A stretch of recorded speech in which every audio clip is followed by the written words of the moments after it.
Alrighty guys, I'm back from a vacation. Went down to the beach. Weather was like 70, 72 degrees. Should have stayed in Pittsburgh. It was like 84, between 84 and 90 degrees all week. But I did get to go out to another shop. Well, it's not a shop. It's more like a discount store, secondhand store. I don't know what you would call it. But it's called Second and Charles. I usually stop at the same place every year on the way back home. This year I had to hurry up. We were running a little bit behind, but definitely wanted to make sure I was there to see what they had. So I picked up a few books, but before we get to that, we're going to get to our Chew from the Tomb. So I was looking through my Detective Comics collection, seeing what I want to do with it, where I want to start, where I want to stop. Just been debating that the whole time. I think it's going to be one of them ones where I stop at like issue like 626 or whatever that issue where it's like a homage cover to Detective 27.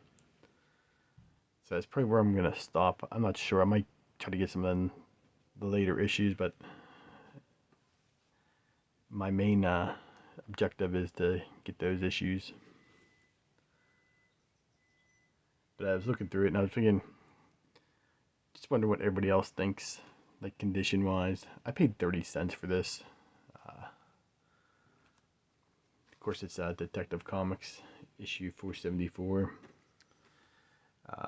You can see a nice little chunks missing out of it. I'm not sure if like a rat nibbled on it. But it's one of them books like I've been trying to replace for a while now. And just wonder what condition I should I'm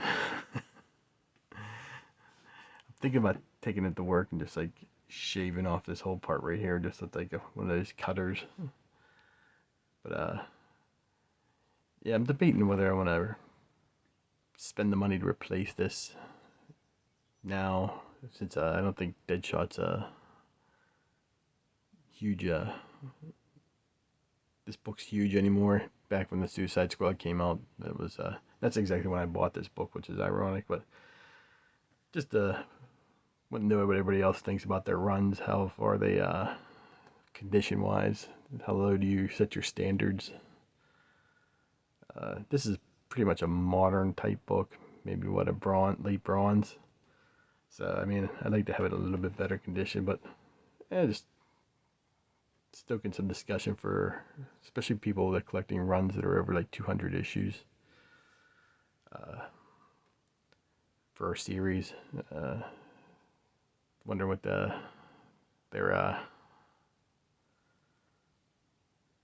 how far their condition goes down. Do you go all the way coverless, or do you need 50% of the cover? You know, this was cut off. You know.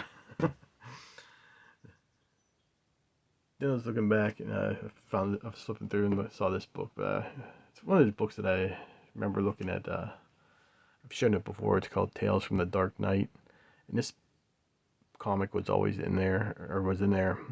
Just one of those books when I was younger. I was always wanted. And it's a nice little memory, but getting books that you think you'll never get, and at a young age, you know. And I was a Catman fan back then, especially after reading his appearance in was it Detective Comics 613 or something like that. But it was nice to finally get this into my collection. So that was Chew from the Tomb.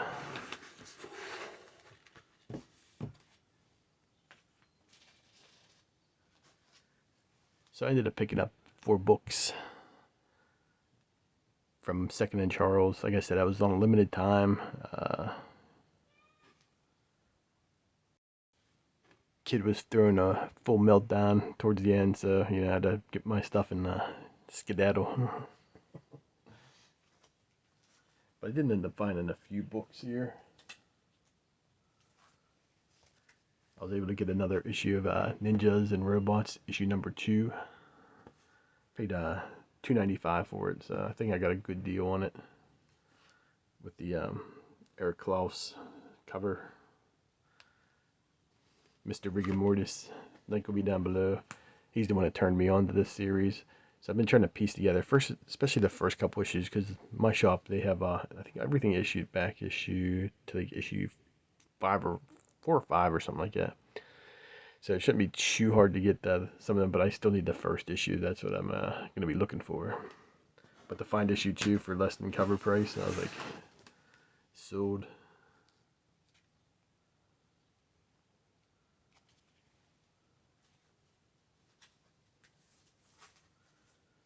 Surprised to find this there too. This is another $3 book or $2.95 book.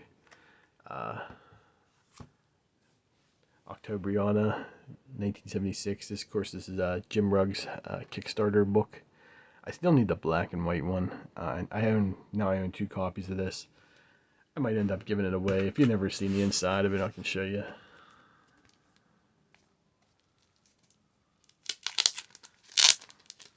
So this might end up being part of a giveaway. Who knows?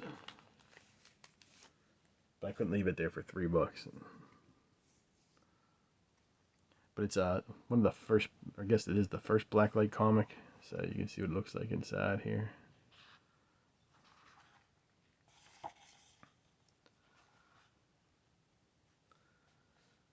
Then there's a black and white word. This is all black and white. I own the, what is it, guess? Like a 1970s color, or whatever you want to call it. It's not fluorescent or anything. This is more red. I should have bought all 3 of them when I subscribed to that Kickstarter, but yeah, nice to have this in the collection again. Or never left my collection, but another copy of doesn't hurt.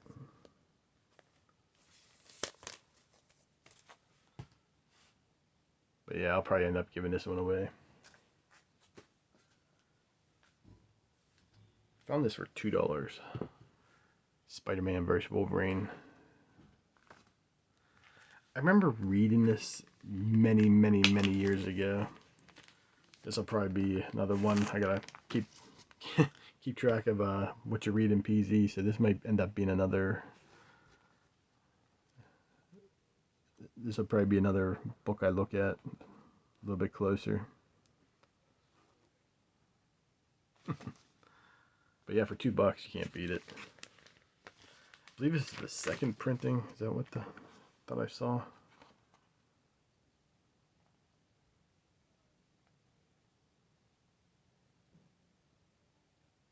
There's another one that has like a little price tag or column right there which says like I think $1.50 or something like that. But for $2 you can't beat that. Well, I guess you can, free.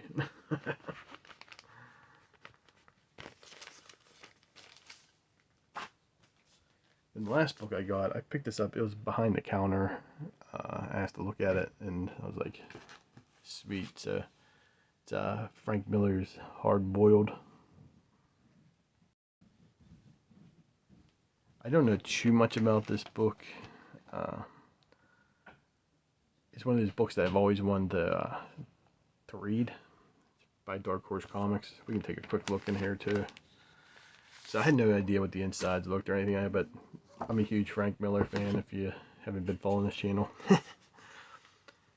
But this is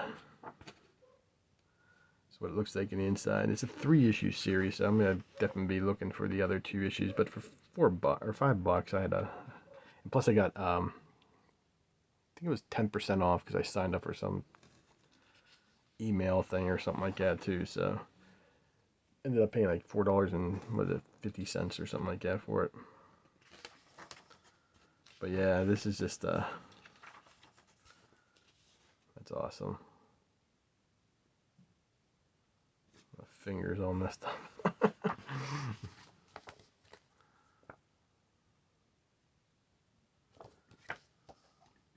But yeah, this is I'm definitely gonna try to hunt down the other 3 issues.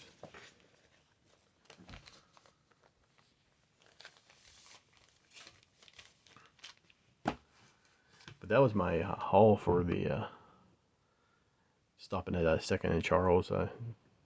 I like that store, but you can just tell it's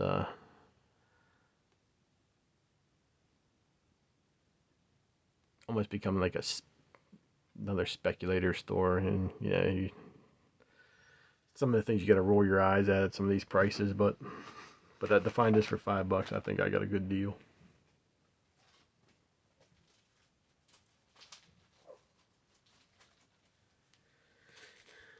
All right, now on to last week's books this week. I'm gonna just go through these real quick. Super Freaks issue number 1. This is actually pretty cool. This is fans doing. I believe this is the first one of its kind, or first one of for Savage Dragon. But it's fans doing some Savage Dragon stories and different characters and stuff like that. So, but I guess it's a members of this podcast. I didn't even know it existed. It's called Fanatics. But yeah, I thought that was pretty cool. I didn't even order it. The shop I go to just had it in there. Scorched. For some reason I didn't get the other cover. I'm gonna look for that one. I'll probably end up giving this one away. Spawn issue 330. I mean, you can't beat that price. Eventually, I think I'm gonna end up getting Scorched and King Spawn. Gonna stick with Gunslinger and regular Spawn. Of course, the annual double dip. Extra $6 a year, Batman annual one. And whoops, preview. The last issue of Williamson's run here. Now we get Chip Zdarsky, which I'm really looking forward to. It's going to be interesting for issue 125. Might be a good jumping on point for people that don't normally collect Batman. And last but not least, as you saw, Death Dealer, the Frank Frazetta cover issue number 2. I believe it's a 4-issue series.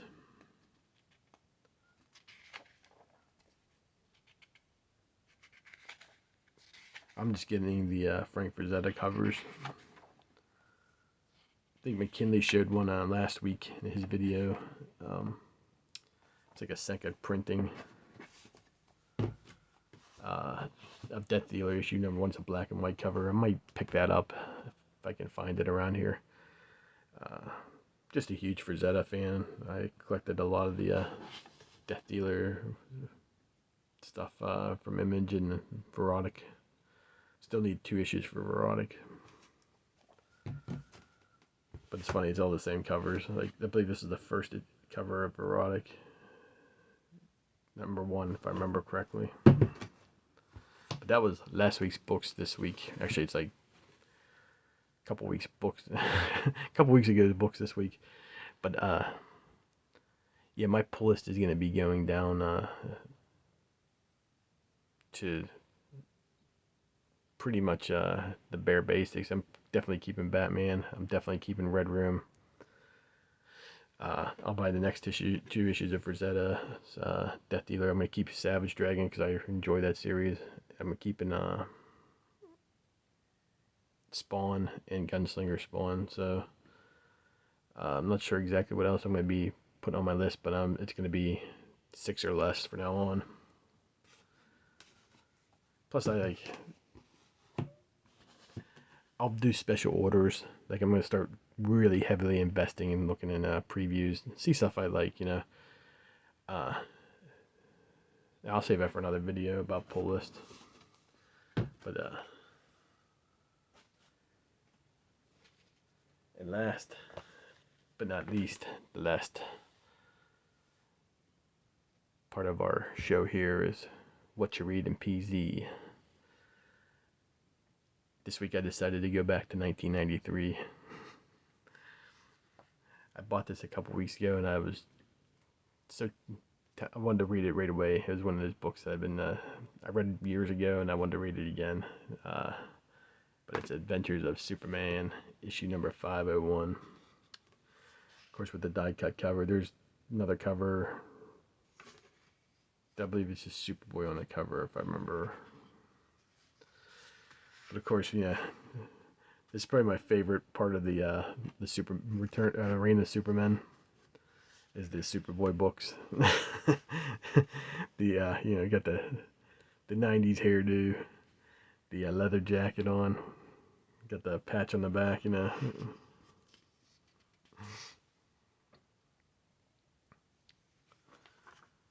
But this is just good fun. I had a blast reading this. It was just like took me back to that time, when these books were just so. It was entertaining. A lot of books today are just not entertaining. That's what needs to come back. Uh, you spend so much money. I mean, this cost was a $1.95. I believe the other issue was like $1.50 or $1.25. You get your money's worth back then. But of course, we start off with the Superman. Spoiler alert: Superman has passed. He's dead. They have a statue of him, and it shows a couple punks, shooting at it, and and they see some chick, and they start chasing after, and of course, who comes in to save the day? Superboy. But don't call him boy. He makes it pretty clear. But yeah, he's a real, he's a real jag-off, actually. He's very cocky, just a young guy. He steals people's glasses to get those shades, but saves a woman and just kisses a random lady after he saves her, I believe we got like Strongman. So basically, there's a big giant void left open with the passing of Superman. So a lot of these characters, with like Agent Liberty, if I remember Guardian. Yeah, he was in this book actually. A couple others. I believe this is Strongman, the Popeye knockoff. Yeah, runs to save the day. Bunch of some lady has a couple dogs in a garbage bag for whatever freaking reason. And he manages to save one of the litter. Then we cut back to at the newspaper where you got the tough guy here. Got the feet up on the table. He's just a total jerk to Lois, He's just. But yeah, fans of people that hate Jimmy Olsen should be standing up and applauding right now. This is where he tells them, "Don't call me boy." Again, this is just fun. Yeah, it's just nothing serious. So he's chit chatting with Lois Lane, has no interest in her, and then suddenly Tana walks by, our lady right here, and he's like, gotta get him a piece of that action,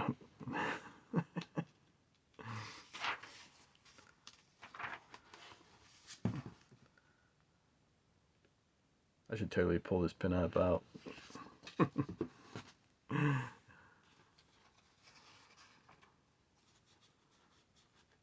But this issue, Superboy finds out he might not be completely invincible, He's like, because he gets hit with like his ball of fire, and he's like, yeah, my leg. So he finds out he's not really that invincible. Of course, Lois calls Martha. It's like, then they find out, they start talking about how he's just a clone.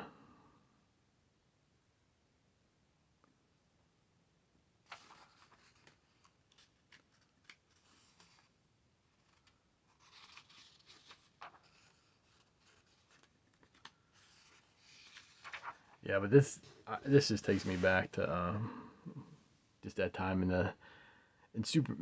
People talk about the '90s and stuff like that, but The Death of Superman, The Reign of Superman is really fun. I recommend it if you can find like a trade paperback or something like that. Just to, go to the library. They might have it there. But yeah, and you get all the other, like Cyborg and the others here.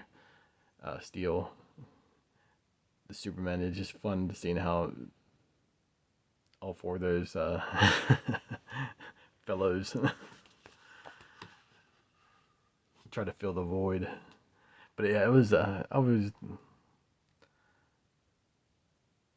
I recommend it highly if you're looking for fun. You know what I mean? Just a good old superhero story.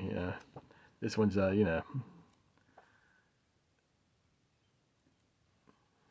he's a jerk. But just for the Jimmy Olsen part alone, man, yeah, bravo. Alright, guys. Thanks for watching. It's good to be back. Thanks for those that watched my retro video. Yeah. I had to put something together because I was going to be out of town for a couple of days there, I was out for over a week, or about a week. And had to put something up real quick.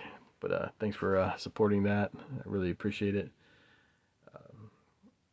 Check out all the links down below. Next week I got a 50 cent haul plus others. Just got back from that sale, so I'm just gonna save that video for next week. Alright guys, we'll talk to you the next time.